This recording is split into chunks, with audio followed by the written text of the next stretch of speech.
se lo haya perdido, ¿ya? Chiquillos, entonces les voy a compartir la pantalla de lo que estamos hablando. Después al final me dicen si es que tienen cualquier duda. Quiero decirles sobre todo que, bueno, vamos a ver el último contenido que está en el blog.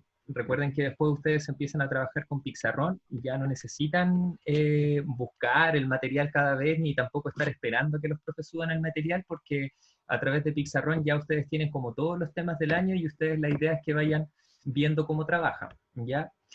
Tenemos algo en el chat. Ah, ya. Isidora acá tiene una duda, pregúnteme nomás. Abra su micrófono y pregunte, o si quiere me lo escribe en el chat, como usted quiera. Es que yo quería saber si, por ejemplo, yo aún no entrego todas las guías que han mandado en la última ruta de historia, Ajá. entonces van a comenzar a subir cosas a Pizarrón y quería saber si las guías van a seguir ahí en el blog de recursos para poder enviarlas después Sí, para la sí. evaluación. Sí, ¿Sí? por supuesto. Nosotros no vamos a tocar nada del blog porque de hecho ustedes saben que en Pixarrón están sobre todo los ramos que son matemática, lenguaje, historia y las ciencias, biología, química y física. Todos los demás ramos van a seguir en el blog y las cosas que nosotros ya hemos subido en el blog también van a subir en el blog. Chiquillos, Ah, recuerden que lo ya. importante de Muchas todo el gracias, profe. proceso, sí, y le aprovecho de contar, Isidora, lo importante de todo este proceso es que nosotros los profes sabemos que tenemos que tener flexibilidad. Así que si de pronto, no sé, hay alguna compañera que todavía no manda ni la guía uno ni la guía 2, mande nomás. Si están atrasadas, si quieren mandar la última, como sea, para nosotros siempre va a ser buena noticia que ustedes nos manden las cosas o nos escriban y así las retroalimentamos y vamos cachando qué tanto están aprendiendo, qué tanto no, porque al no verla, uno en la clase cacha al tiro cuando las estudiantes están perdidas y qué sé yo, pero bajo esta modalidad es súper difícil, así que se agradece cualquier cosa, si es que mandan cosas para atrás, bienvenido sea. ¿Ya, Isidora? Ya. Muchas gracias. Genial. Vamos a aceptar a otra compañera ahí que está llegando. Ya, chiquillos, entonces contarles que hoy día vamos a trabajar este contenido. Acuérdense que nosotros estábamos hasta este momento en segundo medio, estábamos ya viendo la primera mitad del siglo XX en Chile, o sea, en Europa, ciertamente lo vamos a recordar al tiro. Entonces, como ya vimos todo lo que pasaba en Europa durante esta primera mitad del siglo XX, recordemos, chiquillos, que el siglo XX es el siglo pasado, es decir, desde 1900 hasta más o menos 1950. Como ya terminamos esa parte de Europa, ahora vamos a volver a lo que está pasando en nuestro país, en Chile. ¿Sí?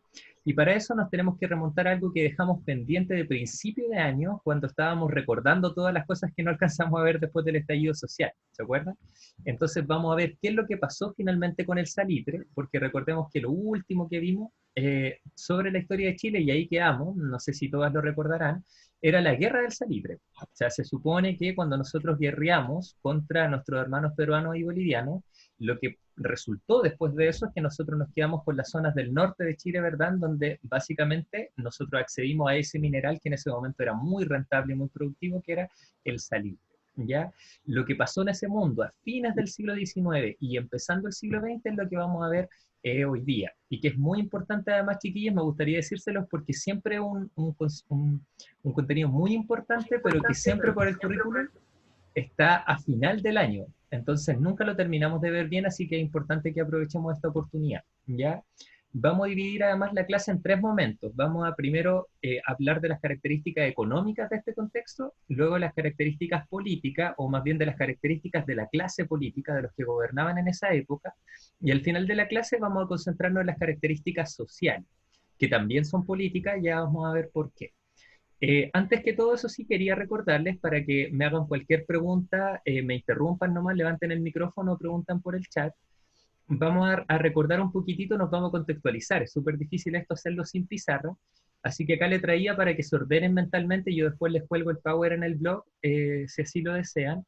Pero fíjense que nosotros, ¿qué es lo que hemos visto hasta el momento del siglo XX?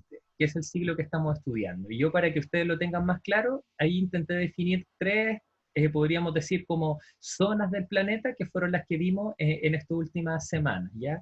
Europa, con los países tradicionales, Estados Unidos, que durante este siglo pasa a ser el país más importante del mundo, y Rusia, ¿verdad? Que ya también dijimos que durante este siglo se empieza a transformar en un país comunista. Entonces, ¿qué empieza a pasar acá? En Europa, partimos este año recordando que el año pasado terminó la Primera Guerra Mundial, ¿verdad? Vimos cómo terminaba la Primera Guerra Mundial, y una de las cosas, yo acá lo puse como ejemplo, es el Tratado de Versalles, que es como un símbolo de lo mal que quedaron los países europeos después de la Primera Guerra Mundial. También recordamos que así como Europa quedó mal, Rusia, por otro lado, se salió antes de la Primera Guerra Mundial, hizo una especie como de guerra civil, hasta que finalmente en 1923 gana esta guerra civil y se va a transformar definitivamente en un país comunista. ¿Qué es lo que está pasando mientras tanto en Estados Unidos? Fue lo que partimos viendo este año, ¿verdad? Los locos años 20. Mientras Europa, los países tradicionales de Europa, Francia, Inglaterra, Alemania, ¿verdad?, estaban muy mal después de la Primera Guerra Mundial, con toda su infraestructura productiva destruida, Estados Unidos estaba feliz. A eso era lo que le conocíamos como los locos años 20, ¿no? Mucho vivir el presente, muchas fiestas, mucho pasarlo bien, empieza a generarse este proceso de liberación femenina, en donde las mujeres ya empiezan a adoptar otros patrones culturales, ¿verdad? Todo eso ya lo vimos. Pero también vimos que esta especie como de estallido social que se genera en los locos años 20, donde parecía que toda la gente estaba disfrutando el presente, consumiendo mucho, termina, ¿verdad?, con la crisis económica de 1929, que también la vimos, ¿verdad? Cuando se genera esta crisis, definitivamente los países europeos que ya venían muy mal después de la Primera Guerra Mundial, quedaron súper mal después de la crisis. Peor aún, todos los países capitalistas dependían de cómo le iba a Estados Unidos. Con la crisis económica de 1929, estos países de Europa se van un poco al carajo, podríamos decir, ¿verdad? Y eso va a consolidar esto que yo puse acá arribita. Va a empezar a aparecer en todos estos países que empezaron a quedar mal esto que definimos como los regímenes totalitarios. Estas formas de gobierno, ¿verdad?, que, como la palabra lo dice, controlan prácticamente todos los aspectos de la vida de los seres humanos en esas sociedades, desde las características políticas del Estado hasta las características más cotidianas. Por eso es que le llamábamos los regímenes totalitarios. Vimos el régimen de Stalin en Italia, perdón, el de Stalin en la Unión Soviética, en Rusia, el de Mussolini en Italia, y el caso más emblemático era el de Hitler, ¿verdad? Mientras todo esto pasaba en Europa, en Rusia, que también lo vimos, se generaba otra especie de totalitarismo que va a ser el gobierno de Stalin, ¿no? Una vez que ellos superan la revolución rusa, la guerra civil, ya definitivamente ellos se estabilizan y forman este gran país que va a ser la Unión Soviética, el referente comunista durante el resto del siglo XX. ¿Verdad? De hecho, la Unión Soviética estaba tan sólida que cuando acá, esto también lo dijimos en clases, cuando acá se genera la crisis económica y todos los países capitalistas quedaron casi que llorando en el suelo, ¿verdad? Stalin decía, pucha, a nosotros no nos pasó nada, como nosotros no somos comunistas, o sea, capitalistas, a nosotros no nos influye en nada. Y eso termina consolidando el liderazgo de Stalin, que también se terminó transformando en un dictador, que ya lo dijimos también, incluso mató más gente que el mismo Hitler. En todo este contexto, y por diferentes motivos, pero sobre todo por la expansión de Hitler, de Mussolini y también de Japón, que estaba a cargo de otro emperador, se va a generar lo último que vimos antes de ver esta materia hoy día, que es la Segunda Guerra Mundial. Entonces partimos con la Primera Guerra Mundial, el siglo XX, en 1914, y en la primera mitad del siglo XX, ya en 1945, terminamos con la Segunda Guerra Mundial. A estas alturas podemos decir entonces que ya vimos la primera mitad del siglo XX casi completa. Nos faltaría ver solo la segunda mitad del siglo XX, que es la Guerra Fría, pero eso lo vamos a ver más adelante y vamos a ver cómo lo reforzamos en paralelo a Pizarro. ¿Ya? Ahora me gustaría contextualizarles también en la materia del siglo XIX chileno, ya el siglo anterior al siglo XX. ¿Qué pasó con este siglo XIX chileno? Es decir, la materia del año pasado de ustedes, chiquillos, que yo solamente un curso le hice clase, ¿qué es lo que vimos el siglo XIX chileno? Básicamente, por una parte, los gobiernos conservadores, que gobernaron entre el 31 y el 61, y después de ellos los sucedieron los gobiernos liberales. Los gobiernos conservadores, recuerden que acá la figura central era la de Diego Portales, que impuso mucha autoridad, un sistema autoritario por todos lados, ¿verdad? Y ese sistema se va a mantener más o menos estable hasta 1891, es decir, hasta fines del siglo XIX. Durante este tiempo, además, vimos que se fue conformando el territorio nacional con todos estos procesos chiquititos que vimos, y además vimos en profundidad la ocupación de la Araucanía. ¿Se acuerdan que partimos este año viendo qué pasó con la zona de los mapuches? Y además vimos la guerra del salitre. Y hasta acá habíamos quedado, ¿verdad? Entonces, ¿qué es lo que vamos a ver en esta clase? Vamos a ver este pedacito que falta acá, ¿verdad? ¿Qué pasó después de la guerra del salitre? ¿Qué hicimos con ese salitre? ¿Cómo lo administramos? ¿Cómo vivió la gente? ¿Qué pasó en términos económicos, políticos y sociales con ese salitre que obtuvimos de los territorios que ganamos con la guerra en contra de los peruanos y bolivianos? ¿Verdad? Eso es básicamente el objetivo de hoy, comprender las características principales de este periodo que está aquí, justo a fines del siglo XIX, del siglo que estábamos viendo el año pasado, y también las primeras décadas del siglo XX. Eso es lo que vamos a ver hoy día. Vamos a partir entonces hablando de las características económicas. Termino de exponer las características económicas y voy a hacer una pausa para ver si es que hay alguna pregunta o si los chiquillos de pronto que están haciendo la práctica también quieren complementarme en algo. ¿Qué es lo que pasa? Yo puse acá el mundo del salitre, va de 1884, es decir, cuando terminó la guerra del salitre, yo le puse ahí hasta 1920, no es como que haya una época súper definida, ¿no? Yo lo puse solamente para ordenarlo. ¿Cuáles van a ser las características económicas? Acá me interesa mucho, chiquillos, hoy me veo súper luminoso, justo el sol desde la ventana. ¿Cuáles van a ser las características fundamentales? Quiero que se lo imaginen, ya me gustaría que se imaginaran el mundo del salitre a través de estas imágenes. Por ejemplo, acá tenemos la primera, una industria, ¿verdad? En esos tiempos en Chile, fíjense, esto es la entrada de una salitrera de ese tiempo.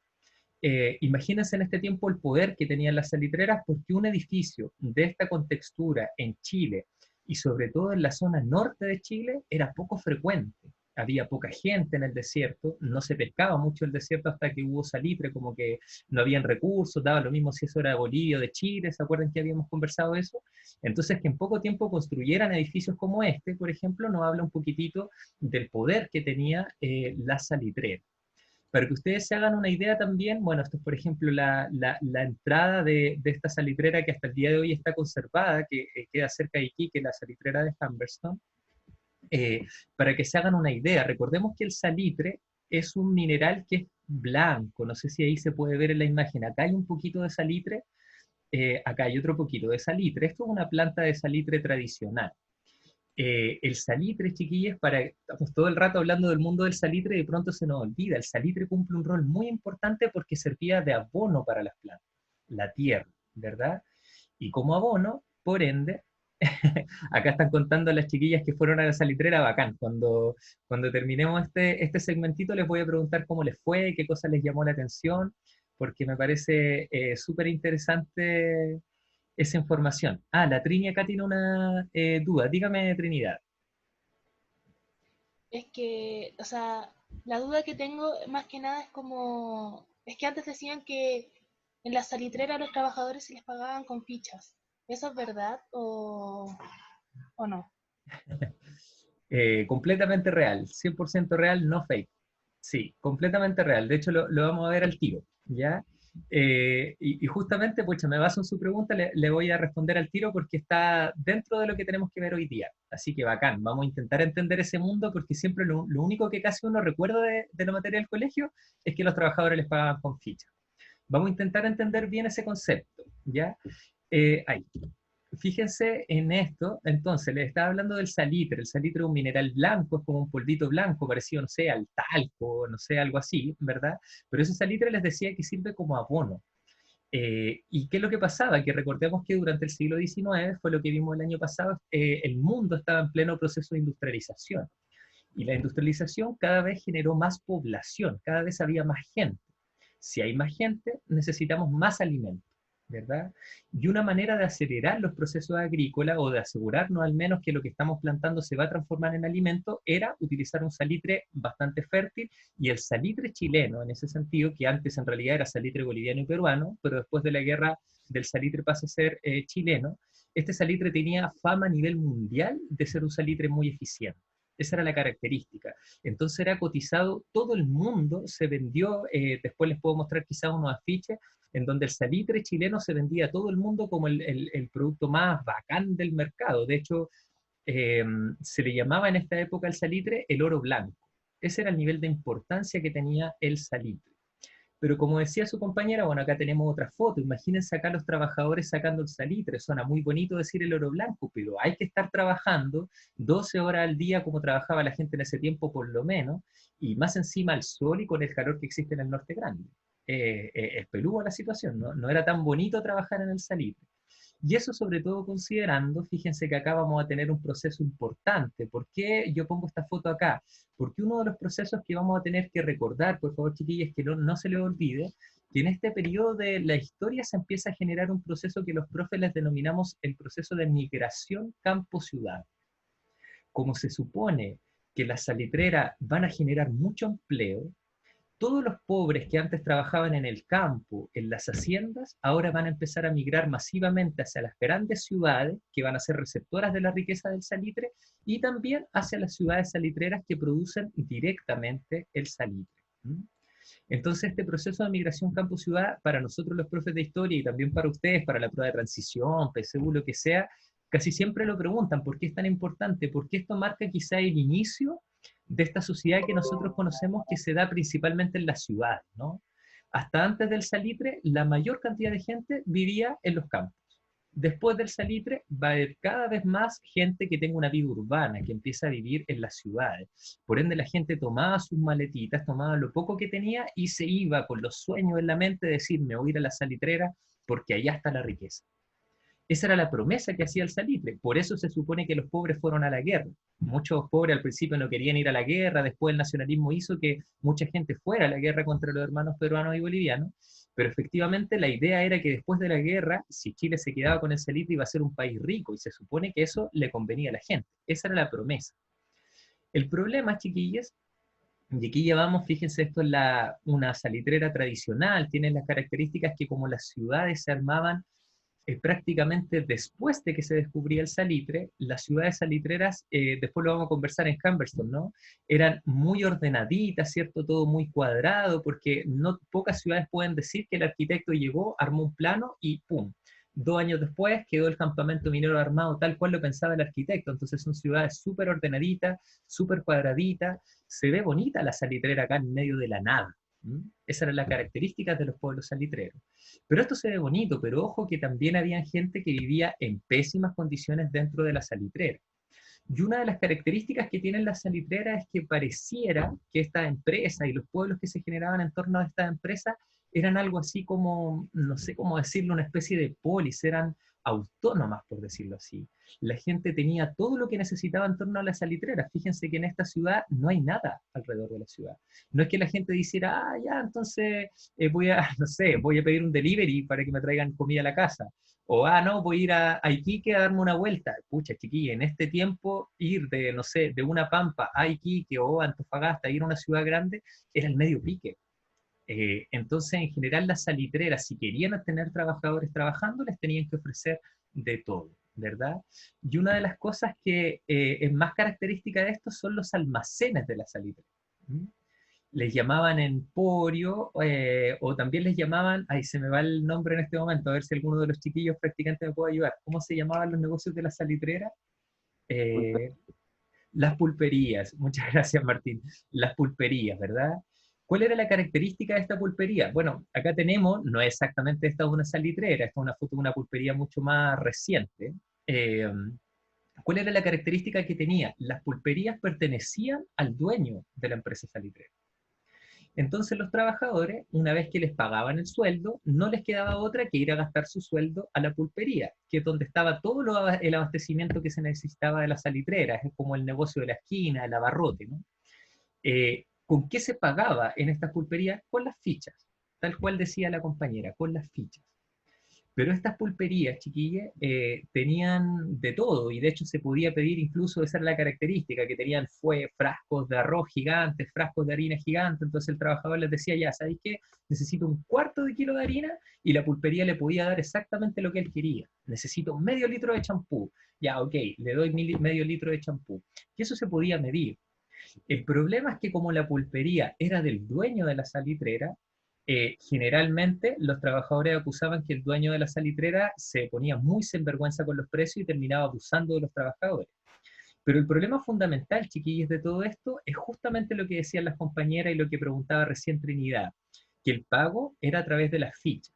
Por ejemplo, acá les tengo algunas fotos de algunas fichas de pulperías y de salitreras de ese tiempo. No sé si se fijan que acá dice, por ejemplo, Pulpería Oficina Alianza. Esta es una ficha, ¿no? Acá tenemos de otra oficina salitrera, Oficina Chile. Esto también es una ficha. Cada salitrera tenía sus propias fichas. Esto puede sonar bonito, a los trabajadores les pagan con ficha, pareciera ser como algo incluso divertido. El problema, chiquillos, es que las fichas en la práctica, voy a ser súper grandilocuente con lo que estoy diciendo, las fichas en las prácticas se transformaban en una especie de nueva esclavitud. Y eso es gravísimo. De nueva esclavitud. Fíjese lo que estoy Profe, diciendo. ¿Sí? pero era verdad, o sea, lo que usted está diciendo es como que ellos al pagarles con fichas, si alguno se quisiera como ir de trabajar ahí en el salitre, no podría, porque como que la moneda no vale en otro lugar, ¿no? Entonces están como, a juro, o trabajan ahí o se van sin dinero a otro lugar, ¿no? Así, tal cual, María Ángel. Así de Ay, triste y de lamentable. Eso, por eso les explicaba esto de que cada ficha tiene el nombre de la oficina salitrera. Esas fichas eran solo válidas ahí. Entonces, me valgo de lo que dice usted para decir, imagínese lo terrible que era para la gente. No sé, supongamos que yo vivía, no sé, en Rancagua. Tomo mi bolsito, me voy con mi familia y me voy a una salitrera y pienso que me voy a hacer rico trabajando en la salitrera. Y cuando llego, la salitrera me paga con fichas. Había Profe, muchos padres de familia que se iban a la salitrera a trabajar y decían, pucha, con todo lo que gane le voy a mandar la platita que ahorré a mi familia que quedó en el sur. Pero esa platita no se podía mandar porque ¿qué iba a ahorrar si las fichas no servían en ningún otro lugar? Entonces era un profe, pago muy miserable, ¿sí? los trabajadores estaban en una precariedad, por eso no se podían ir, ¿verdad? Por supuesto, completa precariedad, porque ¿de qué me servía? Yo podía estar trabajando todo el mes, ¿cierto? En la salitrera, ya me llegan las fichas, entonces yo con la ficha voy a comprarme a la pulpería todo lo que me falte, pero si yo quiero ir al cine, me quiero pegar un viaje, me voy a ir al cine Quique, no, el cine no acepta las fichas de la salitrera. Si quiero comprar otra cosa en la ciudad, ropa, por ejemplo. Si me quiero comprar ropa, no, la ficha no se acepta en la ciudad. Y finalmente, ¿qué es lo que le empezó a pasar a los trabajadores que estaban trabajando en la salitrera? Con las fichas le pagaban al emporio, o sea, perdón, a este nombre que se me olvida tanto, ¿verdad? Le pagan al dueño del almacén. Y resulta que, claro, ahí Pulpería. tienen, claro, ahí tienen lo básico, ¿verdad? Ya conseguí lo básico en la pulpería, pero no había capacidad de ahorro, no había capacidad de ganar plata. Y si yo me quería cambiar de pega y me quería ir, no sé, a otro trabajo, cualquiera sea, no me podía ir porque de hecho no tenía plata para irme, ni siquiera tenía plata para pagar el tren para poder irme a otra ciudad. Entonces, en la práctica, el trabajador estaba, por decirlo así, amarrado a esa salitrera y durante mucho tiempo, en este tiempo que estamos hablando, de fines del siglo XIX y principios del siglo XX, habían familias enteras que se criaban en la salitrera, después las salitreras ya tenían sus propias escuelas, incluso, ¿verdad? Se criaban ahí todo, pero porque era súper difícil salir de ahí, porque el sistema de fichas no les permitía otra cosa, ¿verdad? Y acá la reflexión mayor que yo le invito a hacer, chiquillos, es al final de qué sirvió la guerra. Eso va a quedar ahí como la cuestión general, ¿no? ¿De qué sirvió la guerra? ¿De qué sirvió que murieran tantos chilenos, peruanos y bolivianos? Si después la promesa de esta riqueza del salitre se transformó en condiciones precarias, como decía la compañera, de trabajo que lo obligaban a pagar en ficha. Por lo demás, chiquillos, quienes hacían estas fichas, los jefes, los dueños de la salitrera, chiquillos, ¿quién se quedó con el salitre? Lo dijimos cuando partimos este año como consecuencia de la guerra del salitre. ¿Quién se va a quedar con la mayor cantidad de explotación salitre?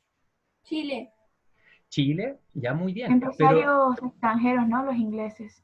exacto, María Ángel, por ahí va. Si bien la propiedad del salitre pasa a ser del Estado chileno, el Estado chileno va a concesionar ese salitre y va a decir, bueno, ¿qué empresarios pueden empezar a trabajar este salitre? Y la mayor cantidad del salitre se le van a dar a empresarios extranjeros, particularmente ingleses. Entonces uno podría decir, vienen estos empresarios ingleses, vienen a trabajar nuestra riqueza, ¿y cómo se la devuelven al pueblo chileno? Pagándole con ficha. Entonces ahí pasa a generarse un problema que ya vamos a ver más adelante, que va a desencadenar también en protestas populares y sociales en contra de este sistema tan abusivo. Imagínense que el patrón, supongamos que yo soy un patrón inglés, yo soy John Thomas North, que en ese tiempo se le conocía como el rey del salitre, ¿verdad? Yo digo, le tengo que le tengo que pagar a los trabajadores un sueldo, pero si les pago sueldo, entonces yo tengo menos riqueza. Mando a hacer fichas. y mando a hacer fichas como las fichas del taca-taca, ¿no? Yo hago las fichas, se las paso a los trabajadores me trabajan todo el mes gratis, por decirlo así, yo ya les pasé las fichas, una vez que ellos quieren gastar, las gastan en la pulpería, y en esta pulpería, ¿verdad? A mí me llega la ficha, yo soy otra vez John Tomás Norte, a mí me llegó la ficha que me pasó el trabajador y le vuelvo a pagar con las mismas fichas. Entonces el trabajador, el empresario, podríamos decirlo así, dueño de la salitrera, invirtió una sola vez en crear las fichas y de ahí en adelante las fichas estaban circulando dentro de la salitrera. A veces se inyectaban nuevas fichas, pero prácticamente el empleador no gastaba en pagarle sueldo a sus trabajadores, se llevaba la riqueza casi completa. Y además con condiciones laborales que eran completamente miserables. En este tiempo existía el trabajo infantil, no había ningún tipo de regulación para decir cuántas horas, por ejemplo, tenían que estar los trabajadores al día trabajando. Muchas veces trabajaban 14, 16 horas, muchas veces empezaron a trabajar los niños y niñas a los 8 años, apenas tenían fuerza para poder levantar ciertas cosas en la mina, los niños que se creaban en la salitrera empezaban a trabajar en la salitrera. Entonces empezó a transformarse en un sistema de explotación brutal. Ahora, ojo, no es que antes de la historia de Chile no existiera explotación. La gran diferencia está en que antes la explotación se daba en los campos, en las haciendas. Y ustedes como saben, pucha, en los campos está difícil, ¿no? Que yo me empiezo a organizar para rebelarme con el vecino del campo que está como 5 hectáreas más allá. Y el otro vecino está 10 hectáreas más allá. Entonces está difícil organizarse en el campo y armar una gran rebelión. Pero ahora cuando estaban todos los trabajadores en las minas, en campamentos mineros, todos reunidos y viendo además que la casa del patrón extranjero es una tremenda mansión y él se está llevando toda la riqueza y ellos que están generando esa riqueza se quedan con muy poquitito, ahí van a empezar quizás las primeras protestas populares masivas en Chile. Eso es una consecuencia directa también de esto que le llamamos el mundo del salitre. De hecho, así como antes les mostraba algunos campamentos, por ejemplo, acá tenemos la característica, esta foto es muy conocida dentro de la historia de Chile, de los típicos mineros del salitre. Fíjense su ropa, fíjense las condiciones laborales, las condiciones de seguridad que ellos tenían, ¿verdad? Descubiertos, generalmente descalzos, con un sombrero que apenas los podía tapar, todo el rato expuesto al sol, el sol del desierto, que es terrible, y muchas veces en casas con condiciones miserables. Estas casas no siempre, en general están los campamentos mineros, pero mucha gente que vivía alternativamente a lo que genera un campamento minero terminaba viviendo en casas similares, ¿no? En este tiempo en Chile van a haber muchos conventillos, y cité, ya vamos a profundizar un poquitito más en eso. Ratificando entonces las condiciones económicas del salitre, esta imagen era un poco para que ustedes vieran, fíjense acá la cantidad de participación en la industria salitrera chilena. Si consideramos solamente el salitre que producía en Chile, más del 50% de esa producción del salitre en realidad no la hacían los chilenos, lo hacían los empresarios ingleses. Apenas en un segundo lugar y con un 13%, podríamos decir algo así, están los empresarios chilenos, pero estos empresarios chilenos no se distinguen de empresarios, pucha, no alcanzo a leer por el, por el Zoom acá, pero bueno, son empresarios franceses, españoles y de otra nacionalidad que más o menos tienen lo mismo que los empresarios chilenos, es decir, los empresarios chilenos tenían el 13% y la producción restante eran empresarios extranjeros. Algo parecido, si estuviéramos en clases reales, chiquillos, ustedes tienen que pensar que esto que vamos a ver hoy día, en general, estos son 5 o 6 clases. Si estuviéramos en 5 o 6 clases, sería inevitable comparar esto que está pasando, por ejemplo, en este tiempo, a principios del siglo XX, con el salitre, con lo que pasa ahora, a principios del siglo XXI, con el cobre, que gran parte de la producción del cobre también se la llevan empresarios extranjeros. ¿Y qué es lo que empieza a pasar? Que la gente se enoja, empieza a protestar, empezó a protestar a principios del siglo XX y nosotros podríamos decir a principios del siglo XXI, en el 2020, vamos, también hace rato ya que los chilenos están protestando. Entonces, son ciclos de organización política, económica y social que tienen muchas cosas en común, es inevitable comparar. ¿Cuál era el rol del Estado? En este sentido, voy a poner el esquema enterito en un minutito. ¿Cuál era el rol del Estado en esta explotación del salitre si la mayor cantidad de los empresarios era extranjero? En primer lugar, el Estado nunca intervino directamente en la explotación del salitre. No había ninguna empresa estatal que dijera, oh, acá el Estado, como hoy día existe Codelco, por ejemplo, que es una empresa estatal de cobre. No existía nada parecido en ese tiempo. No intervino en la explotación del salitre el Estado chileno. Solamente se limitó, como dice acá, a administrar los impuestos, un sinónimo de impuesto es aranceles, los impuestos o aranceles cobrados al oro. Entonces, de la ganancia que tenía un empresario inglés, el Estado chileno decía, ya, de toda esa ganancia, yo que te presté en el fondo mi salitre, yo que te presté mi recurso natural, yo te tengo que cobrar un impuesto de tu ganancia. En general, se supone que el impuesto que el Estado chileno les cobraba a los extranjeros era del 10%. Después, con el tiempo, y era tanta la expectativa que tenía el salitre, que para que los empresarios se sintieran más cómodos, incluso el Estado chileno le empezó a cobrar cada vez menos impuestos. El Estado chileno ganó poco en comparación a lo que podría haber ganado en esta explotación del salitre. Sin embargo, vale la pena recordar, porque en general en las pruebas no preguntan tanto por lo malo del salitre, en las pruebas estandarizadas, vale la pena recordar, eso sí, que con esos pocos impuestos que cobró Chile, el salitre generaba tanta plata que esos poquitos impuestos nos sirvieron también mucho como país para, por ejemplo, financiar obras de infraestructura y de desarrollo del transporte. Con ese plata del impuesto, el Estado financió muchas escuelas, pero sobre todo financió caminos, ferrocarriles, construcción de puertos, mecanización de los puertos y de los ferrocarriles, de tal manera de que si ahora los empresarios querían dedicarse y hacer buenos negocios en Chile, que no cupiera duda que lo iba a hacer, porque los ferrocarriles, los caminos y los puertos para poder transportar la mercancía existían. Eso fue quizás como el mérito más grande de lo que obtuvo el salitre. Indirectamente además, y esto también es importante, indirectamente además, estas obras de infraestructura y la plata que se generó de los impuestos, lentamente va a hacer que empiece a surgir en Chile algo que hasta entonces no existía, que es lo que hoy denominamos la clase media. ¿Por qué? Porque como el Estado estaba cobrando impuestos, alguien tenía que administrar esa plata. Se va a empezar a engrandecer ese Estado a partir de la inversión del salitre. Entonces vamos a necesitar contadores que administren la plata, trabajadores públicos, vamos a necesitar abogados que estén viendo el tejimaneje ahí de las platas y si se están manejando bien o no. Y todos esos profesionales que van a estar trabajando para el Estado, que ya no van a estar trabajando, no sé, ni en el campo, ni en la mina, es decir, no están trabajando en producir recursos naturales propiamente tal, extraer materia prima, sino que ahora están como trabajando en una oficina, con un trabajo un poco más estable y con ingresos que les permiten vivir cómodamente.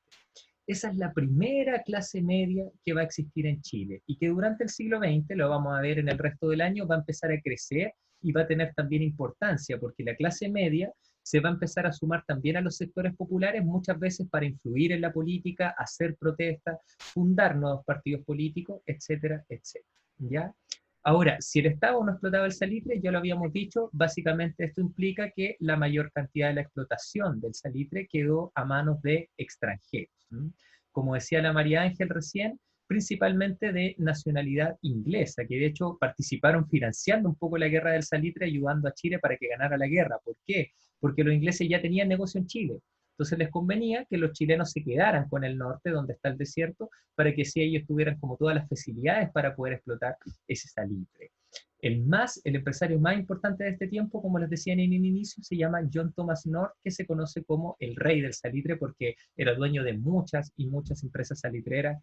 Se hizo muy conocido este caballero porque se hizo rico a nivel mundial en base a la explotación del salitre que hubo en Chile. Nos vamos a pasar ahora a las características políticas, pero me gustaría preguntarles primero si es que se ha entendido todo, si es que hay alguna duda, algún comentario. Chiquillas, ¿se entiende todo? Contéstenme o si tienen dudas. Quería preguntarle además a las chiquillas que fueron a Humberstone, ¿había alguna diferencia entre las clases, entre las casas de los ricos, por ejemplo, y las casas de los pobres en Humberstone? Sí, había mucha diferencia ¿En qué se notaba eso, Fernanda? en que las casas eran chicas, que las construcciones eran como de, no sé cómo se llama ese material, como barro, Adobe. eso. Y, y hartas cosas más que eran como muy chicas las casas y ahí adentro de esas casas vivían mucha gente que, o sea, como hacinada en esas casas.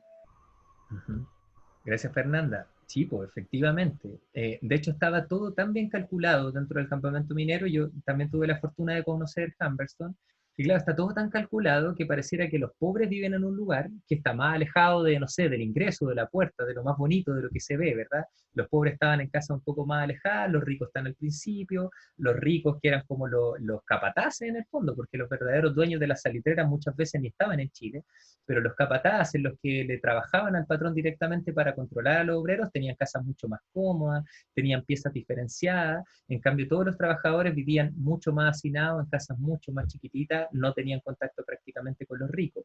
Va a ser una característica del mundo del salitre. Y eso que nosotros vivimos como en chiquitito, dentro de un campamento minero, era también lo que se va a empezar a ver a nivel social, lo que se va a empezar a nivel nacional. Es decir, que hayan unos pobres que estén viviendo hacinados en pésimas condiciones, mientras hay una clase más rica que se está enriqueciendo. Entonces, podríamos decir lo mismo que decíamos el año pasado cuando hablábamos de la industrialización. Nunca antes en Chile quizá había existido tanta riqueza, nunca. Pero nunca tampoco esa riqueza había estado tan mal distribuida, que era mucha riqueza, pero esa mucha riqueza se la llevaban muy pocas personas. Y eso ciertamente va a empezar a generar muchas tensiones sociales a principios del siglo XX. ¿Dudas, consultas, chiquillas? O no sé si algún practicante tiene algo que complementar, algún datito que sumar. Profe, más que nada, todas las casas del norte todas las casas del norte son como de adobe, por lo mismo. Eh, claro, no sé si es que, claro, no sé si es como por lo mismo en el sentido como de solo del salitre, pero efectivamente en el norte, pucha, ahí está difícil, hay como una tradición un poco más larga. Por ejemplo, en el sur de Chile hay mayor disponibilidad de árboles. Entonces, muchas veces en las casas se hacían de madera. En el norte, en cambio, no hay árboles prácticamente en el desierto, entonces muchas veces se echaba mano al barro. El problema de eso es que no tiene nada malo per se. El problema es que efectivamente dentro de los campamentos mineros y dentro de las ciudades que se empezaron a generar, la riqueza estaba tan mal distribuida que a los pobres les tocaba poco barro, por decirlo así, para la cantidad de personas que habían. ¿Dudas, consultas, aportes? Ya, la Maite acá dice que se entiende, la Javi también. Ya, vamos a continuar entonces con la parte política. Ahora, y nos va a faltar después solamente la parte social. Características políticas, pucha chiquillos, voy a intentar resumir muy brevemente, pero es peludo, porque acá pasan un montón de procesos políticos brígidos que no es tan fácil de entender, pero voy a intentarlo hacerlo fácil. Chiquillos, recuerden que igual para la prueba que ustedes vayan a hacer cuando salgan de cuarto, para pizarrón, tampoco es que vayan a preguntar detalles específicos. Es importante que recuerden ciertas generalidades quizás del proceso que tuvo la clase política en este tiempo.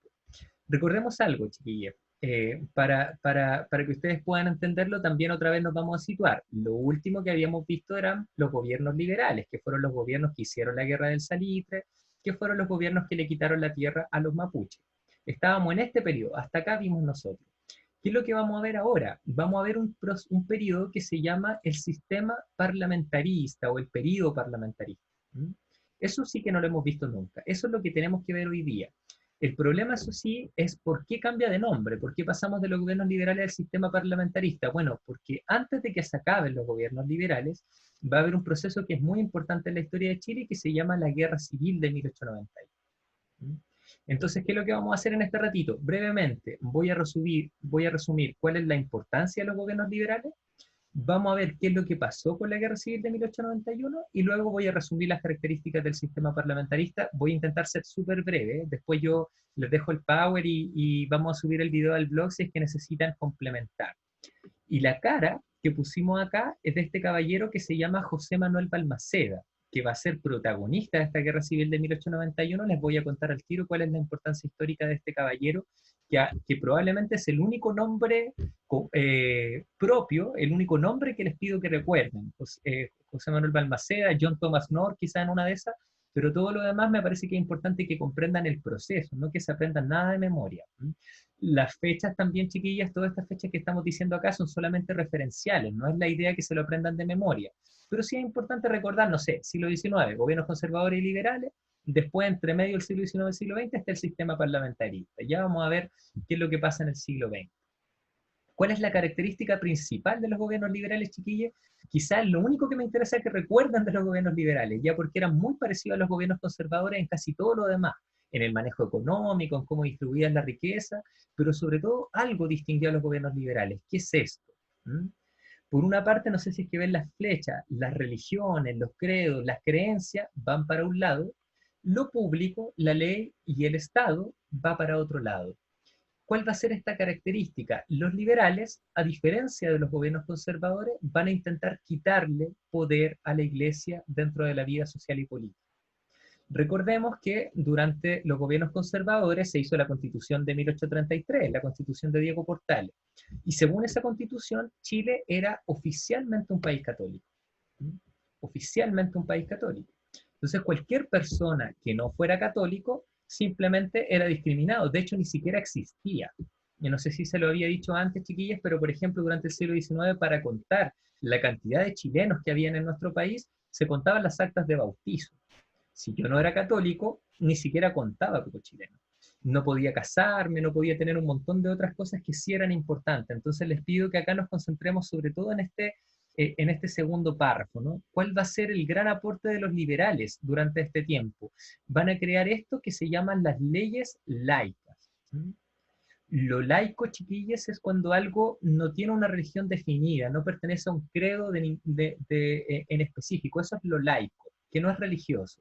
Se van a hacer estas leyes laicas, que no es que sean ateas, simplemente se trata de no discriminar por religión. No es que el Estado chileno en este momento haya dicho, no vamos a ser ateos, sino que el Estado dice, acá no tenemos religión, se admite cualquier tipo de religión dentro de nuestra sociedad chilena. Este fue el gran aporte que hicieron los gobiernos liberales. ¿En qué consistieron estas leyes laicas? Básicamente en tres. En primer lugar, matrimonio civil. A partir de estas leyes se les va a permitir a las personas casarse, pero casarse no solamente por la Iglesia Católica. Antes, si yo me quería casar, solo lo podía hacer por la Iglesia, ahora no. Empieza a existir el matrimonio civil, que existe hasta el día de hoy. ¿Por qué es importante el matrimonio? No es solo, no sé, una unión en que yo amo a mi pareja y que sé yo y quiero estar de por toda la vida. No es solo eso, sino que los matrimonios son muy importantes, por ejemplo, para dejarle herencias a los hijos, para poder tener hijos legalmente en ese tiempo, etcétera, etcétera. Entonces, por ese tipo de razones es que las personas que no eran católicas estaban discriminadas. Se hizo la ley del matrimonio civil. También se va a hacer la ley de cementerios laicos. Porque antes, chiquillas, las personas que no eran católicas ni siquiera tenían derecho a recibir una sepultura digna. Solamente existían los cementerios católicos. Si yo no era católico y me moría, me tenían que terminar enterrando clandestinamente en cualquier lado. E incluso en este tiempo ya se estaba volviendo un problema sanitario. Muchas veces uno iba a un cerro que estaba por ahí abandonado, por ejemplo acá en Santiago, en el Cerro Blanco, por ejemplo. Muchas veces la gente iba a tirar a sus muertos a esos cerros, porque no podían estar en un cementerio. Entonces, para evitar ese problema sanitario y también para evitar la discriminación hacia las personas que no eran católicas, se hizo esta ley de cementerios laicos.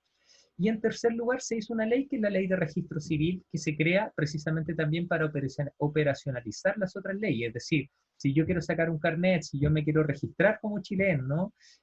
Si yo quiero hacer cualquier tipo de trámite, antes eso se hacía por la iglesia, ahora existe un registro que no me va a discriminar para saber si es que yo soy católico o no. Eso es lo más importante de los gobiernos liberales. Lo otro que dice acá es que se fueron relajando ciertas medidas autoritarias que habían puesto los gobiernos conservadores. Antes, ya habíamos dicho, durante los gobiernos conservadores básicamente lo que había era una especie de dictadura legalizada. Diego Portales era un gallo abusivo que muchas veces hacía que la gente, como el presidente podía, era parte de su ley, llegar y decretar el estado de sitio.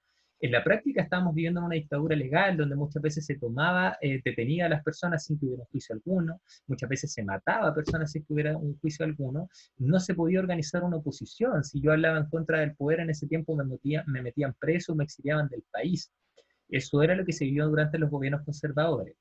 Durante los gobiernos liberales igual se mantuvo esa opresión, por decirlo así, pero se empezaron a crear algunas leyes que empezaron a relajarlo, como la libertad de reunión, que yo me pueda reunir con 20 o 30 personas y no me metan preso porque sospechen que estoy organizando una rebelión política. La libertad de imprenta, que yo pueda llegar a imprimir lo que sea y que no me censure el gobierno. Se va a ampliar el derecho a voto. Recordemos que durante los gobiernos conservadores solamente podía votar un 1% de la población, porque solamente podían votar, bueno, en primer lugar hombres, pero además que supieran leer y escribir y que además tuvieran un requisito de renta. Es decir, si yo soy pobre, no tenía cómo votar. Votaba el 1% de la población. La política era un ejercicio de élite. Con los gobiernos liberales eso se va a mantener. Van a hacer algunas leyes para ampliar el derecho a voto, pero la verdad es que van a votar al final de los gobiernos liberales más o menos un 5% de las personas. Tampoco es que se ampliara mucho. La democratización de la política recién se va a dar durante el siglo XX. Y ahí sí podríamos decir que los pobres entraron en la política, todavía con los gobiernos liberales no. Por eso es que les digo al final que los liberales son casi lo mismo que los conservadores, solo que le quitaron importancia a la Iglesia Católica en la vida social, ¿ya? En términos políticos y económicos se parecían mucho. Ahora, ¿cómo va a llegar al final los gobiernos liberales? ¿Qué es lo que va a pasar? Pucha, voy a intentar resumirlo bien. Gracias a este caballero que ya se lo había mostrado, José Manuel Balmaceda. Él era el último presidente liberal. Por ende, si los liberales gobernaron hasta 1891, Balmaceda gobernó por ende de 1886 hasta 1891. ¿Qué es lo que va a pasar con Balmaceda? Él era liberal, no había ningún problema, pero va a empezar a tener algunas ideas que a los liberales no les va a gustar. Además, Balmaceda fue uno de los primeros presidentes que recorrió todo el país. En ese tiempo, imagínense, no existía tele, no existía internet, nada de eso. Entonces, por ejemplo, los pobres en realidad ni siquiera podían reconocer mucho al presidente, por muy presidente que fuera. Balmaceda se preocupó de recorrer todo el país, entonces tenía una amplia popularidad dentro de los sectores populares, y además dentro de su programa de gobierno estaba fomentar la industria nacional. Balmaceda era de la idea que si efectivamente nosotros queremos ser un país importante o un país más rico, quien tiene que fomentarse dentro de la economía es al empresario chileno, no necesariamente al empresario extranjero. Y para eso necesitaba Balmaceda hacer un ambicioso plan de obras públicas, más de lo que se había hecho, es decir, tomar la plata del salitre y empezar a fomentar el plan de obras públicas, ¿sí? El problema, eso sí, es que Balmaceda, ¿qué es lo que va a proponer para financiar todo su programa de gobierno? Va a proponer algo muy revolucionario para la época. Va a decir que hay que nacionalizar el salitre.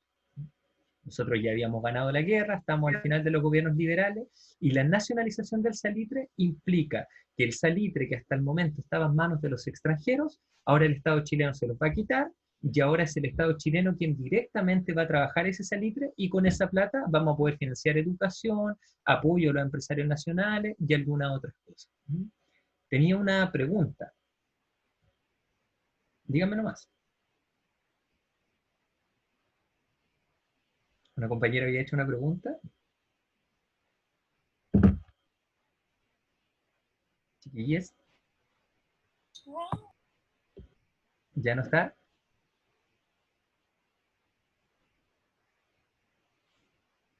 ¿No? ¿Nadie? Ya vamos a volver entonces. Entonces estamos. Balmaceda, en síntesis, tenía un programa súper revolucionario para cambiar las cosas, quería nacionalizar el salitre, y sin embargo, imagínense cuando un presidente dice, oh, quiero nacionalizar el salitre, y por ende le quiero quitar la gallina de los huevos de oro a los principales empresarios extranjeros. Chuta, va a ser muy polémico.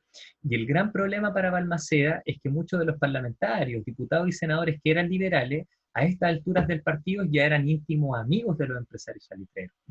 Entonces, no solamente a Balmaceda se le va a generar una oposición por parte de los conservadores o de otros partidos políticos que ya existían en ese tiempo, sino que incluso dentro de los mismos liberales van a haber políticos que estén en contra de Balmaceda. ¿En qué va a terminar esto entonces, chiquillos? Voy a intentar resumirlo entonces, no vamos a leer todo lo que está acá. Los liberales, que ellos creían en la libertad, decían, oye, es que si Balmaceda, como dice acá, si Balmaceda nacionaliza el salitre, entonces atenta en contra del capitalismo, atenta en contra de la libertad del mercado, de la libertad que los empresarios tienen para llegar y producir lo que ellos quieran, ¿no? Entonces el Estado no se puede hacer cargo de eso porque va en contra de los principios liberales. Balmaceda decía que no, que era un complemento, pero ahí empezaron las cuestiones. En la práctica se va a generar esto que es la Guerra Civil de 1891. Y en esta guerra civil se va a formar un bando congresista, porque va a ser sobre todo los diputados y los senadores los que van a estar en contra de Balmaceda, lo van a empezar a boicotear, no le van a aprobar ciertas leyes, chiquilla, el proceso es mucho más complejo, pero estoy intentando resumir. Entonces se va a generar una guerra. Los parlamentarios o el bando congresista va a pelear en contra del bando balmacedista que apoyaba al presidente. A los parlamentarios los van a apoyar, sobre todo, los van a apoyar acá dice, la Marina Nacional, es decir, los militares que están a cargo de los barcos y de los mares, de los océanos. ¿Por qué? Porque esos militares fueron los que fueron a hacer la guerra. Porque esos militares de la Marina fueron los que negociaban directamente con los empresarios ingleses para que los ingleses les compraran barcos y así que a nosotros nos fuera bien en la guerra. Entonces la Marina va a apoyar a los parlamentarios que estaban en contra de Balmaceda y a Balmaceda los va a apoyar el ejército, que se va a mantener fiel al presidente. ¿Qué va a pasar después de esto? Balmaceda, acorralado, ¿verdad?, por esta guerra, se va a ir a refugiar a la Embajada de Argentina, va a escribir una carta, que es un testamento político muy bonito, si a quien le interesa después lo podría buscar en Google, y después de eso Balmaceda se va a suicidar. Y con eso se acaban los gobiernos liberales, con un presidente suicidado después de que quiso nacionalizar un mineral. ¿A alguien le recuerda esta historia a otra historia dentro del pasado chileno? ¿Se les viene a la mente a alguien? ¿Allende? Efectivamente. Allende, podríamos decir, la historia parece casi calcada. Balmaceda quería nacionalizar el salitre, Allende decía, pucha, a nosotros también nos falta plata en Chile, entonces nacionalicemos el cobre. En ambos procesos el resultado fue más o menos el mismo, con cada uno de los presidentes suicidados. Hay una controversia, si acaso Allende se suicidó o no, no viene el caso acá comentarlo, pero en términos oficiales los dos presidentes terminaron suicidados cuando quisieron ir en contra de los intereses empresariales. Entonces, nos habla un poquitito esto también como de las consecuencias de las decisiones políticas que se tomen y de los riesgos que implica también tener ciertas ideas. Por ejemplo, en Chile, ¿qué pasaría hoy día si alguien dice nuevamente hay que nacionalizar el cobre para financiar salud y educación? O para financiar las pensiones de los abuelitos, que está el tema tan al tapete. ¿Terminaríamos con un presidente suicidado? No lo sé, pero por ahí va, ¿no? Cada vez que alguien se opone a los intereses empresariales, que son muy importantes, va a haber un conflicto político. En el caso de Balmaceda, terminó con un suicidio. Eso va a generar que nos adentremos al otro periodo político que les decía recién, el sistema parlamentarista. ¿Cuál va a ser la característica fundamental, chiquillos? Escucha, acá les pongo harto texto, no es necesario que memoricen nada. Lo que me interesa son dos cosas. En primer lugar, ¿por qué se llama el sistema parlamentarista? Porque este va a ser el único periodo histórico en donde el Parlamento, es decir, los senadores y los diputados, van a tener más poder que el presidente. Es el único momento histórico. Antes de eso, recuerden que los gobiernos conservadores le daban mucho poder al presidente. El presidente era casi una especie de dictador.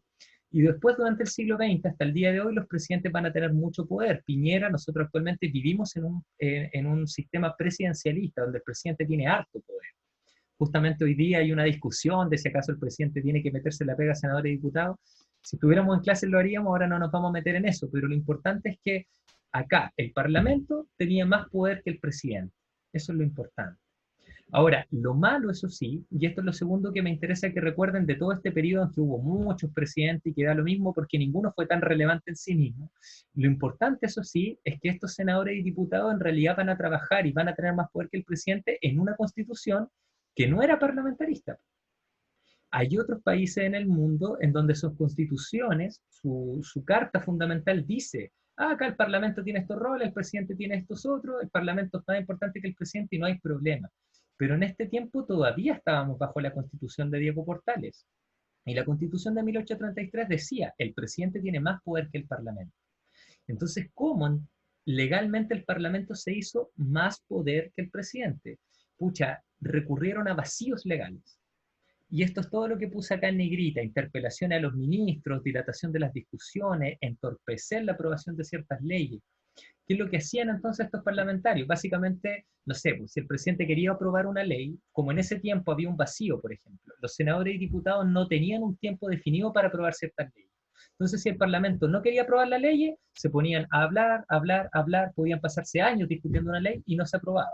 Y de esa manera el presidente no cumplía con su plan de gobierno y los senadores y diputados sí se salían con la suya. También, que es lo más frecuente, interpelaban a los ministros. Los ministros son los secretarios del presidente, entonces el presidente escoge a sus ministros como él quiere. ¿Qué hacían los senadores y diputados? Interpelaban al ministro, decían, no, usted ministro de Educación no está a la pega, así que venga al Senado y venga a la Cámara de Diputados, nosotros lo interpelamos. Y si no nos gusta, usted se va y lo echamos. Eso decía la Constitución de Portales. El tema es que estos gallos abusaron de eso, interpelaban a cada rato a los ministros del presidente y por ende el presidente al final nunca podía hacer las leyes que él quería. Al final, entre senadores y diputados en contra del presidente estuvieron durante todo este periodo peleándose, ver quién aprobaba la ley o no. Durante este tiempo hubo muchas rotativas ministeriales, a veces en un mes se cambiaban a todos los ministros, imagínense lo que significaba eso. Ningún país puede funcionar cambiando los ministros a cada rato. ¿Qué es lo que terminó pasando? Que este sistema político se volvió completamente ineficaz. Y el país en términos políticos estaba completamente estancado. Y esto es más grave aún cuando consideramos que el salitre generaba mucha pobreza y mucha desigualdad. Entonces vamos a tener a los pobres reclamando por todos lados, y mientras estos pobres reclaman, los políticos se estaban poniendo de acuerdo entre ellos mismos, se estaban peleando entre ellos mismos y al final no hacían nada. ¿Les recuerda eso algo? ¿Se parece un poquito al presente? Es algo parecido, ¿no? Eso era lo que estaba pasando en ese contexto. Políticos ineficaces en este sistema parlamentario y un pueblo que estaba exigiendo cosas, pero como el sistema político era ineficaz, no respondía a lo que socialmente estaba exigiendo el pueblo. Ahora, ¿qué era lo que exigía el pueblo? Lo vamos a ver al tiro, ¿ya? Pero primero quiero ver si es que hay dudas, consultas. Hasta acá todo bien. Compañero Allende, dice aquí Daniela Lobos. Y acá, bueno, dice, profe, ¿qué es la cuestión social? Oh, es que buena pregunta, Fernanda, porque justamente eso es lo que vamos a ver ahora, a continuación. Justamente eso es lo que vamos a ver. ¿Dudas, consultas, chiquillos? ¿Todo bien hasta acá? Nada, nada.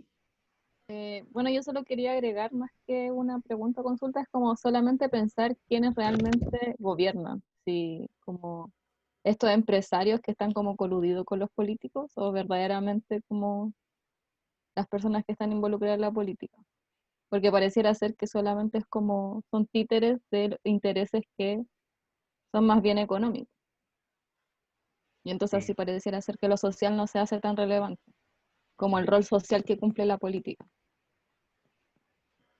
Interesante. Gracias, Daniela. Sí, muy interesante, porque al final, si hay empresarios que tienen tanto poder, ¿verdad? Que como pasaba en la época del salitre, y probablemente, bueno, en realidad algo constatado también pasa en Chile, que los empresarios terminaban financiando la política. Entonces, si los empresarios financian la política, los políticos nunca van a decir algo en contra de los empresarios. Y en circunstancias como las que estamos, por ejemplo, de pandemia, chuta, evidentemente hay algunas cosas que el pueblo necesita, pero que van en contra de los intereses directos del empresariado. No sé si han visto, por ejemplo, esta polémica que hay con que Falabella, no sé, pues que deberían dejar que Falabella deje de andar repartiendo cosas que no son esenciales, pero ningún político ha sido capaz de decirlo. Bueno, está difícil que lo diga si los empresarios financian la política, de la misma manera que los empresarios ingleses financiaron a los parlamentarios que le hicieron la guerra a Balmaceda, ¿no? Así que muy interesante lo que plantea Daniela. Chiquillas, más comentarios, dudas. ¿Están aburridas hasta acá o se entiende todo? Se entiende todo. Gracias, María Ángel. Ya, chiquillos, entonces, vamos con la última parte. Ya con esto vamos a ir terminando. Gracias, Fernanda, también ahí que está comentando. Nos vamos con la última parte, que es la parte social. Y justamente acá la compañera, la Fernanda, me había preguntado qué es la cuestión social. Lo vamos a ver al tiro. Se están adelantando las preguntas. Entonces, estancamiento político, ya habíamos dicho, el parlamentarismo genera un estancamiento político brutal, ¿verdad? Los políticos peleando todo el rato entre ellos, pareciera que no escuchan a la gente. Precisamente a eso se refiere la cuestión social. Si ustedes me preguntaran cuál es la definición de cuestión social, pucha, acá no puse una definición exacta, pero yo se las podría dictar porque me sé casi que la definición de Mario Garcés de memoria, ¿no? Deterioro permanente de las condiciones de vida de los sectores populares. Esa es la cuestión social. Cuando los pobres tienen un deterioro permanente en las condiciones de vida, es una cuestión social. De hecho, chiquillas, en la guía, cuando ustedes vean el material que está en el blog, sé que quizá alguna ya lo vio, me parece que la DINE, por ejemplo, ya me mandó algunas guías que todavía no las reviso. Pero, por ejemplo, la pregunta de desarrollo que yo les proponía en el material es si, por ejemplo, hoy día en Chile, pleno siglo XXI, 100 años después de lo que estamos viendo, existe una nueva cuestión social, quizás con características diferentes. Hoy día la gente se puede endeudar, en ese tiempo no existía, quizá hay pobreza, pero tenemos iPhone, no sé, ese tipo de cosas. Pero si es que acaso existe una nueva cuestión social, y esto es cada vez más relevante, sobre todo en términos de pandemia. Ahora, por una parte, la cuestión social tiene eso, deterioro permanente de las condiciones de vida de los sectores populares, pobreza. Eso es la cuestión social. Pero Mario Garcés, que este historiador del que le estaba hablando, también plantea lo siguiente: la cuestión social tiene dos aristas. Hay pobreza, pero esa pobreza se termina de transformar en cuestión social cuando también se transforma en protesta. Pobreza y protesta como dos caras de una misma moneda. Vamos a partir con lo de la pobreza. ¿Qué es lo que empieza a pasar? Migración campo-ciudad. Ya habíamos dicho, mucha gente desde diferentes zonas viaja hacia las zonas grandes que están recibiendo el plata del salitre y sobre todo a las ciudades mineras, donde se está produciendo el salitre. El problema, chiquillos, es que de un momento a otro la mayor cantidad de gente de los campos se fue a las ciudades. Eso ciertamente va a hacer que las ciudades colapsen. Entonces, la segunda característica de esta cuestión social es un explosivo proceso de urbanización. Falta de infraestructura urbana, como dice acá, los nuevos habitantes de la ciudad se instalaron generalmente en las periferias, donde podían nomás. Servicios básicos como el alcantarillado, el agua potable, no existían, y eso va a favorecer el desarrollo de un montón de problemas de salubridad e higiene, que es súper parecido a lo que pasa con el coronavirus, ¿no? Cuando hay gente que vive así nada, o sea, es imposible que pueda esta población no tener problemas de salubridad.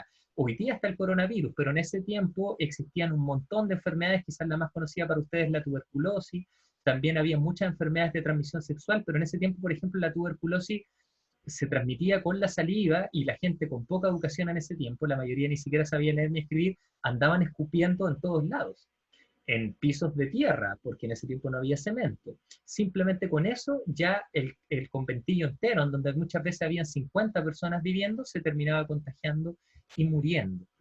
Y además no habían regulaciones laborales. Entonces eso implicaba que, como ya les había contado, los obreros terminaron trabajando en extensas jornadas laborales sin que hubiera ninguna ley para decir que habían días de descanso.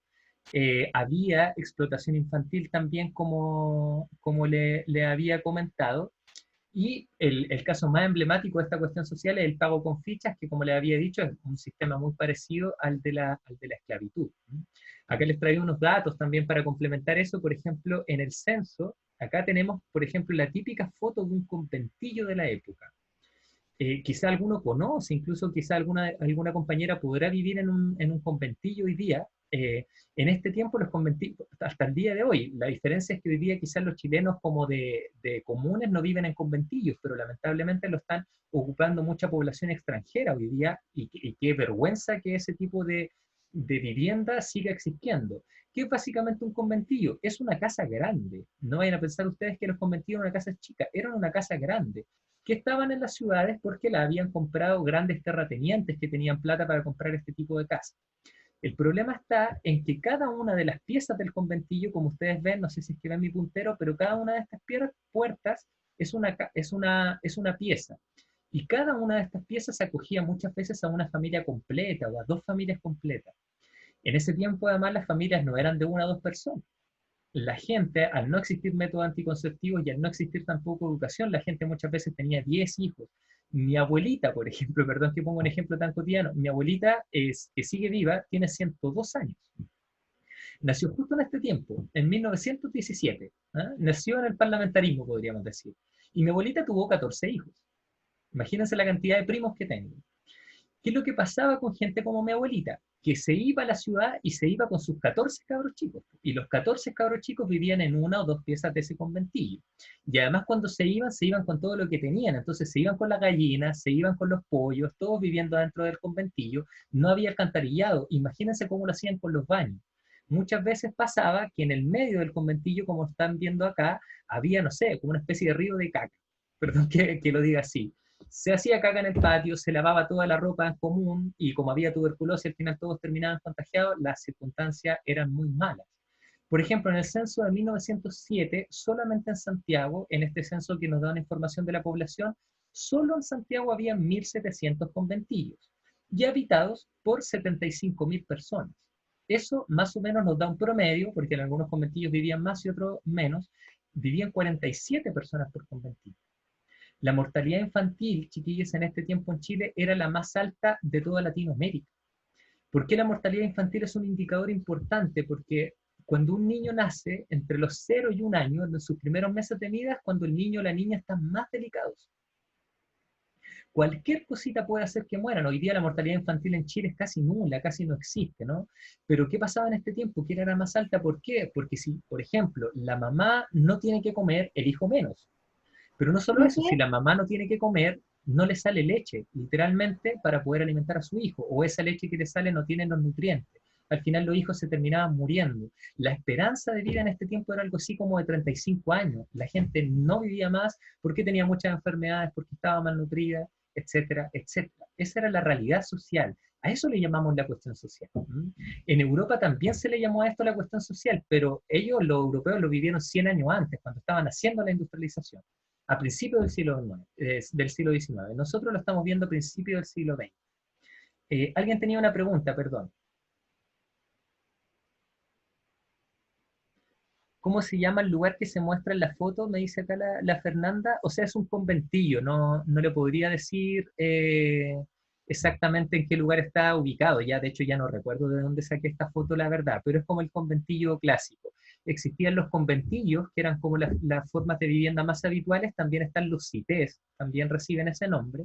Conventillos, cités, y hay algunas casas que todavía son de menor envergadura, que la gente construía con el material que encontraba, ¿no? Y a eso le llamaban rancha, rancherío, ese tipo de cosas. ¿Más preguntas, comentarios? Yo quería aportar justamente al tema de los cités y los conventillos, como la diferencia. Bueno, primero invitarlos a que cuando se acabe la pandemia, sobre todo ustedes que están ahí en Providencia, a mirar, porque hay muchos cités por ahí. Se van a fijar que son unos pasillos largos con unas rejas y un patio común, así que van a ver cómo persisten hasta hoy en día. Y bueno, la diferencia principalmente es lo que decía el profesor Bastián. Los cités eran construcciones que muchas veces se encargaban a arquitectos. Tenemos en barrio Yungay, por ejemplo, tenemos grandes cités que son como casas súper, también son como espacios compartidos, pero tienen baño, por ejemplo, propio, cocina propia, un patio interior propio. Los conventillos es todo lo contrario, todo es compartido, como para que conozcan la diferencia de los dos espacios. Eso. Oh, bacán, Fabiola. Muchas gracias, quedó clarísimo. Ahora, me interesa también destacar otra característica de la cuestión social, chiquille. ¿Por qué se le llama cuestión social? ¿Por qué no se le llama pobreza simplemente o desigualdad? Bueno, porque el concepto, ¿qué es lo que pasa a decir? Que cuando la gente, tanto en Europa como acá en Chile, cuando la gente dice, oye, estamos viviendo en pobreza, nos estamos muriendo porque tenemos hambre, porque estamos malnutridos, ¿qué es lo que decían los políticos, estos políticos parlamentaristas? ¿Qué es lo que estaban diciendo? No, pero ¿cómo va a haber pobreza si nunca había habido tanta riqueza en Chile? ¿Cómo va a haber pobreza si nunca, o sea, tenemos el salitre, tenemos el oro blanco? ¿Cómo va a haber pobreza? Venezuela. Esa cuestión social no existe. Y es como despectivo, esa cuestión social, ni siquiera le ponían nombre. Claro, algo parecido con Venezuela, tienen mucha riqueza, tienen el petróleo, ¿verdad? Pero hay pobreza. Si no la escuchan, queda ahí como la cuestión social. Y en ese tiempo no le daban importancia a los políticos, no querían hacerse cargo de la pobreza que había.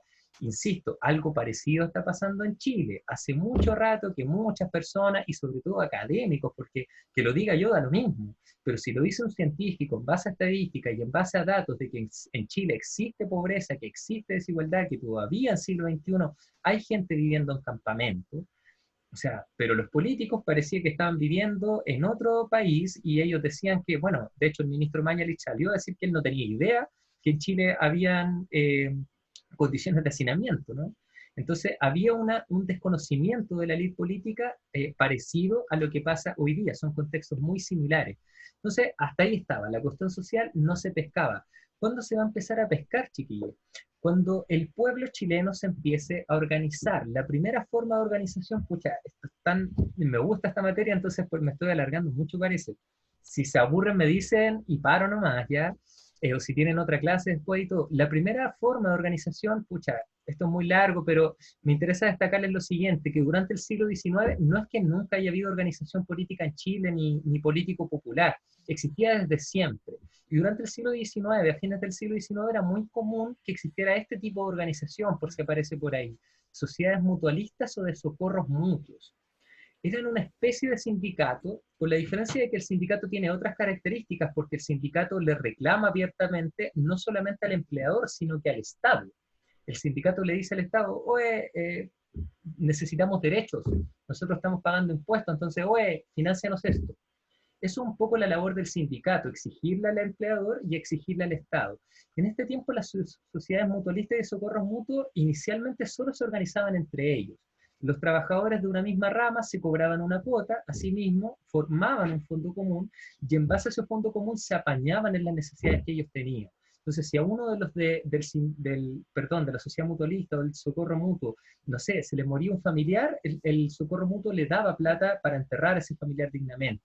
Si necesitaban plata para educar a sus hijos, también el socorro mutuo le financiaba. Si necesitaban mejorar su faena laboral, comprando alguna maquinaria, algún tractor, no sé, por poner un ejemplo, con la plata del socorro mutuo se compraba ese tractor y después ese tractor le servía a todos los trabajadores. Fue una de las primeras formas de organización social en Chile que fue muy potente, porque tenía una organización además horizontal, no necesitaban de alguien más arriba para exigirle cosas, los trabajadores ayudándose a ellos mismos. Un poco bajo la lógica de la olla común que existe hoy día, ¿no? Y que la olla común ha existido durante mucho tiempo, pero que ahora rebrota con esto de la pandemia. Pucha, el Estado no nos ayuda, las cajas de Piñera nunca llegan, entonces, pucha, hagamos una olla común, ¿no? Y los vecinos nos ayudamos entre nosotros mismos.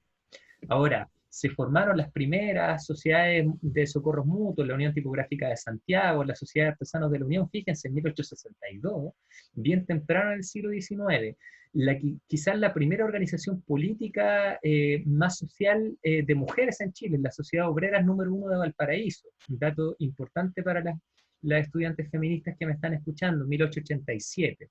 Y estas sociedades propiamente después se van a organizar en federaciones mayores y van a empezar a formar grandes federaciones como la FOCH en 1909, la Federación de Iquique, la Federación Obrera de Magallanes, etcétera, etcétera. Cada vez más, y ahora sí, ya empezando el siglo XX, le van a empezar a dirigir al Estado para hacerse cargo. Es decir, pucha, si los patrones están abusando de nosotros, y nosotros hablamos y hablamos con los patrones, pero en lugar de pescarnos, nos echan, entonces alguien se tiene que hacer cargo de esto, y va a ser el Estado. Obviamente que esto no de manera natural, sino que también con ideologías políticas que empezaron a aparecer, van a aparecer acá a principios del siglo XX los primeros gérmenes del comunismo, del anarquismo, del socialcristianismo. Si hubiéramos estado en clase las veríamos cada una de ellas, pero por tiempo no podemos profundizar en esta ideología. ¿Qué va a pasar en lo concreto, chiquillos? 1903, protesta en Valparaíso. La primera gran protesta que va a inaugurar el siglo XX, en 1903, los trabajadores se van a tomar el puerto de Valparaíso un mes completo. Imagínense lo que significa para un país que tanto le importa a los empresarios que un puerto, por donde salen y entran las mercancías más importantes de Chile, esté tomado por sus trabajadores. La foto que ustedes tienen ahí, yo no sé si ustedes saben, las compañeras por uno de los diarios más importantes y más fachos, por decirlo así, de Chile, es el Mercurio. Y su primera sede estaba en Valparaíso. Bueno, los trabajadores la quemaron, como pueden verlo ustedes, ¿no? Acción directa. La policía en esa protesta mató a 50 manifestantes. 50 manifestantes. Algo parecido a lo que pasó en el estallido social recién de octubre pasado, donde también murió gente acá en Chile. Ahí hubo la primera protesta, 50 manifestantes muertos. 2 años después, huelga de la carne en Santiago, 1905. Los cuerpos también se podían ver en las calles, las fuerzas policiales otra vez mataron, esta vez a 70 víctimas se calcula. Lo que había pasado es que por un impuesto, por aquí y por allá, le habían subido un poquitito el precio de la carne, eso implicaba que los sectores populares se quedaban sin poder comer carne, que en ese tiempo era un insumo esencial de los alimentos. Entonces, huelga, otra vez un mes en completo, la ciudad tomada, 70 muertos. Y la más emblemática de todos, 2 años después, 1907, que se conoce como la matanza de la Escuela Santa María. Los mineros, estos mineros del salitre que ya habíamos visto, que uno decía, oh, por fin logramos el salitre, nos vamos a hacer millonarios. Bueno, 1907 las condiciones de los mineros todavía no mejoraban, ¿verdad? Van a bajar de las diferentes oficinas salitreras todos los mineros y se van a concentrar en Iquique.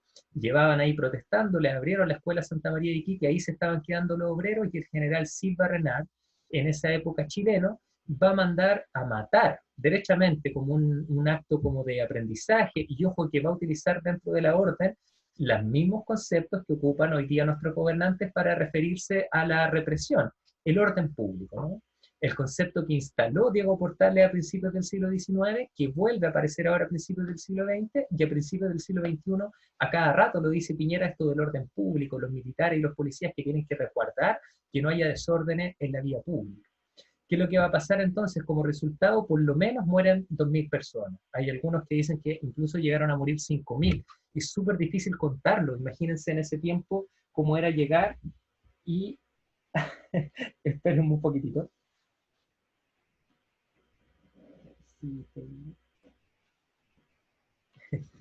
Perdón, mi perrita se estaba comiendo el cable del audífono. Entonces, ¿qué es lo que va a pasar? Que básicamente va a morir mucha gente. Recién acá, cuando ya muere harta gente, los políticos van a decir, chuta, parece que la cuestión social existía, ¿no? Parece que existía. Pero van a seguir peleando entre ellos. Como consecuencia de esto se van a generar algunas cosas, se van a seguir profundizando nuevas organizaciones de trabajadores, ¿sí? Se va a formar la FECH, que hasta el día de hoy existe, ¿no? El Partido Obrero Socialista, la Asamblea Obrera de Alimentación Nacional, la Asociación General de Profesores de Chile, que en ese tiempo van a cumplir un rol muy importante. ¿Qué va a terminar con esto? Finalmente se van a generar algunas leyes sociales, por fin los políticos ya en el siglo XX van a aprender, por ejemplo, van a hacer la ley de la silla, la ley del descanso dominical, la ley de accidentes de trabajo. Se van a dictar algunas leyes sociales, sin embargo, el pueblo chileno organizado va a encontrar que no es necesario. O sea, a pesar de todas estas leyes que pueden parecer muchas, imagínense eso sí, una ley 1906, 1907, otra ley social, después 1915, recién aparece la ley de la silla que le daba la posibilidad al trabajador de sentarse. De eso estamos hablando, de sentarse. Que se le dé la posibilidad de sentarse en ciertas horas diarias, ¿no? Estas leyes, sin embargo, obviamente no van a cambiar con las condiciones de explotación en las que estaba la mayor cantidad de población chilena en ese tiempo. Y lo que es peor aún, fíjense acá, 1918, se acaba la Primera Guerra Mundial. Y me imagino que ya muchos de ustedes conocen, durante la Primera Guerra Mundial, por necesidades de la guerra y con todos los avances científicos que implica una guerra, se va a crear algo que va a ser brutal para Chile. El salitre sintético. Ahora, este salitre que nosotros tanto vendíamos, que nos poníamos tan contentos, ahora se va a hacer artificialmente.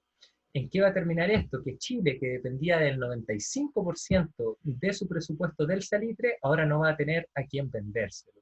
De un momento a otro pasamos de ser un país con mucho crecimiento, con mucha riqueza, a literalmente irnos, no sé, a un foso profundo porque ya nadie nos compraba salitre y con eso quedamos sin el 95% de nuestro presupuesto nacional. Eso ciertamente, nuevamente, va a activar las protestas sociales y esto va a terminar incluso en asamblea constituyente y va a terminar incluso en una nueva constitución. La constitución que por fin le va a poner fin a la constitución de Diego Portales, la constitución de 1925. Se fijan que es un poco parecido el contexto, ¿no? Esas protestas terminaron creando una nueva constitución. Justamente lo central quizás de las nuevas protestas chilenas es que queremos terminar con la constitución de Pinochet, lo mismo que durante el siglo XIX decían los trabajadores, queremos terminar con la constitución de Portales, que le da mucho poder al presidente. Ahora, esos últimos 5 años del parlamentarismo, cómo se genera la nueva constitución, qué características tiene esta nueva constitución, ya podríamos decir que estamos hablando de otra época, otro mundo, así que eso sí lo vamos a dejar para clases futuras. ¿Ya? Eso pues, chiquillos, llegamos hasta ahí hoy día. No sé si tienen dudas, comentarios, algo que aportar, si se entiende todo bien, cualquier cosita suma. Ah, la Trini acá me está preguntando algo. Profe, es que los que hicieron el salitre sintético fueron los alemanes, ¿o no? Entiendo que sí, creo que sí, pero corríjanme ahí los chiquillos. Deben saber también algunos si lo Yo hicieron tenía en entendido Alemania. que sí. Ya, sí, Sí, yo también fueron los alemanes. Acá, ahí estamos, ¿eh? Por eso me gusta tener compañía. Eh, yo quería igual recalcar una que, bueno, si bien las organizaciones obreras que que fueran mayoritariamente obreros del salitre. En este tiempo igual las mujeres también se organizaron. Según no mal recuerdo, por lo menos en esa época el 50% de las mujeres estaba inserta en el mercado laboral y trabajaban casi siempre en fábricas o como trabajadoras domésticas. Y también fue como fundamental como su, su participación política para, por ejemplo, incluir el tema de la ley de salas cunas y otro tipo de cosas que se fueron ganando durante el tiempo, y que después terminaron, por ejemplo, con el voto femenino, etcétera, etcétera. Para que sepan que igual las mujeres estuvieron presentes en estas luchas por tener mejores condiciones de vida y mejores condiciones laborales. Qué interesante. Muchas gracias, Daniela. Y de hecho, bueno, ahí les comentaba, por ejemplo, la primera organización que se formó, incluso podríamos decir, siguiendo lo de Daniela, que va a ser este tiempo de tanta politización a principios del siglo XX en Chile, lo que va a generar las primeras organizaciones femeninas y que después van a hacer que, como decía Daniela también, se genere el voto femenino. Entonces, ¿por qué digo esto? Porque cuando a nosotros los profes de historia nos toca pasar la materia del voto femenino, que es algo que vamos a ver también este año con ustedes, pero un poquito más adelante, siempre se dice, el voto femenino, sí, pues lo hizo el presidente Gabriel González Videla.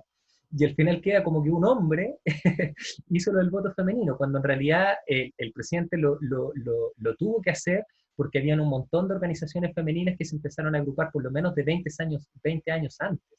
Es decir, más o menos en este periodo que estamos abordando. Entonces, en ese sentido, el movimiento feminista chileno tiene una larga edad. ¿Fue como presionado? Claro, sí, ciertamente, presionado. Lo mismo que ahora, por ejemplo, acá en Chile tenemos una ley del aborto con todo lo pobre y las causales que tiene y toda la cuestión. Eh, esa ley pobre que tenemos en realidad se hizo solo por presión de las mujeres y de los movimientos feministas, a mi modo de ver las cosas, porque antes de hecho eso no era tema y para la clase política menos. Entonces, si por ejemplo hoy día, no sé, tuviéramos una ley de aborto que permitiera un aborto legal, seguro, gratuito, como lo exige el movimiento feminista, a mí no me cabe duda de que si se logra, se hace gracias al movimiento social feminista, si no nada, porque para la clase política no es tema.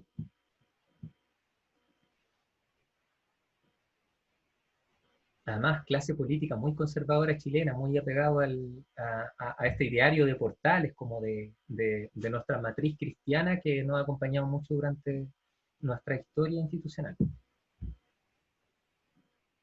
¿Dudas, comentarios, chiquillas? Hola, a mí me gustaría decir algo también con respecto a la guerra del salitre, como tú pusiste una lámina, Bastián, que salía luego de la muerte de Balmaceda, se hablaba del general Baquedano. Yo creo que es súper también importante como hablar de la figura del general Baquedano porque era el general que comandaba las fuerzas que finalmente le dieron un golpe de estado a Balmaceda, pero también se instauró como la imagen de los que triunfaron en la guerra dentro como de nuestras ciudades, dentro de nuestra memoria colectiva, o sea, pensemos como en la Plaza Italia, la Plaza Baquedano, hoy en día la Plaza Dignidad, que no es por nada tampoco como pensar que se le cambia el nombre a una plaza, que yo creo igual una plaza que lleva como la sangre en su nombre, la Plaza Baquedano, la estación del metro, como, y es interesante como todo eso entre cruces, como esas cosas que uno puede ir dándose cuenta como que se ocurrió en el pasado, como hoy en el presente seguimos replicando como lo mismo del pasado, y que no está tan tampoco alejado como en solo los libros, sino que también se encuentra como en la calle. Creo que eso es interesante como vislumbrarlo, o sea, también le hago la invitación a las chicas como de que puedan como a lo mejor en sus ratos de ocio o cuando ya podamos salir un poco más a la calle, como de que decía la Fabiola, como ir también revisando un poco el espacio que vivimos, la calle, las veredas, nuestros barrios, e ir pensándolos también como que hay de trasfondo, por ejemplo, los nombres de las calles, los nombres de las plazas, en las estatuas que están puestas. Entonces, en relación con el tema anterior, creo que es súper importante como ir como mirando como de a poquito, porque uno en la cotidianeidad, nuestro día a día, también vamos encontrando rasgos de historia de nuestra identidad también que nos van significando. Y sobre todo este periodo, principio del siglo XX, fin del siglo XIX, que es súper claro cómo se constituyó nuestro país hacia después y lo que somos hoy en día también, pues, y lo que estamos cuestionando finalmente. Como esa es mi invitación más o menos. Bacán, bacán. Sí, bacán, muchas gracias Martín. En el fondo una de las plazas centrales de Chile donde vamos a protestar, le cambiamos el nombre y eso habla mucho como del proceso también, de cambiarle el nombre, que se llame Plaza de Dignidad, porque antes Baquedano, la Plaza Baquedano, claro, el nombre de un general que ganó una guerra y que después hizo un golpe de Estado, no sé, un tremendo nombre de plaza. Entonces, claro, muy, muy importante. Eh, Nada más, chiquillas, ninguna duda, consulta, todo claro. De ser así, entonces, ya me he pasado caleta del rato, así que lo dejamos hasta acá, pues chiquillas. Cualquier cosa, bueno, en un ratito más, mi internet es medio lento, a ver si es que se sube rápido el video a YouTube, les comparto el video en el blog y también el PowerPoint. Ahí en la pestaña de historia, segundo medio, va a estar el PowerPoint y el video. Recuerden que a partir de la otra semana ya ustedes ya se tienen que empezar a meter a Pizarrón, entonces hasta el momento los profes la idea es que también podamos como aglutinar ciertos temas de los que aparecen en Pizarrón para poder hacer clases, pero también depende de cómo el diagnóstico que hagan ustedes, de qué les arroje, de hacia dónde rutas las lleve, y ahí nos podemos volver a juntar. Ya por ahora les vamos a estar avisando de una próxima clase, ¿ya? Pero por ahora, claro, no sé cuándo va a ser, así que les estamos comunicando cualquier cosita por ahí, ¿ya? Eso pues chiquillos, que estén muy bien, nos vemos, un abrazo grande, chao chao a todas, que estén bien.